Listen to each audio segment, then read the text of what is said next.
அனைவருக்கும் வணக்கம். தேர்தல் விழிப்புணர்வு குறித்து ஒரு பொது நாடகம் வழங்குகிறோம். ஒவ்வொரு வாக்கும் முக்கியமானது. வாக்களிப்பது நம் கடமையாகும். இந்த நாடகத்தின் மூலம் வாக்கை விற்காதிருப்பதையும் சிந்தித்து வாக்களிப்பதையும். If you receive on April 1st, you will be only a fool for a day. But if you receive on April 23rd, think carefully. If you vote for me, I fully promise you that to create self-employment opportunities for you. And don't forget vote for.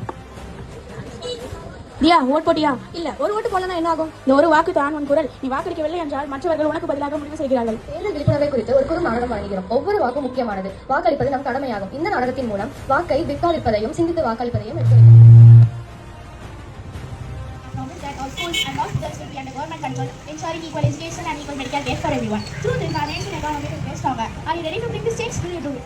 இளைஞர்களே, April 1ஆம் தேதி ஏமாண்டால் அன்று ஒரு நாள் தான் முட்டாளாவீர்கள். ஆனால் April 23ஆம் தேதி ஏமாண்டால் எனக்கு வெற்றி பெற செய்தால் அனைத்து பள்ளி மற்றும் மருத்துவமனைகளை அனைவருக்கும் சம கல்வி மற்றும் சம மருத்துவ உதவி கிடைக்க செய்வேன். இதனால் இந்திய பொருளாதாரம் உயரும். செய்வீர்களா? வாக்களிப்பீர், வெற்றி பெற செய்வீர்கள். தேர்தல் நேரத்தில் பல வாக்குறுதிகள் வழங்கப்படுகின்றன. ஆனால் அறிவுடன் தேர்வு செய்வதே வாக்காளர்களின் கடமையாகும். Scene 2, Candidates Campaign. காட்சி 2, வேட்பாளர்களின் பிரச்சாரம். My dear youth, if you receive on April 25th, if you vote for me and make me win, I promise that every schools and hospitals will be under government control, ensuring Vote wisely, build a better nation. Thank you.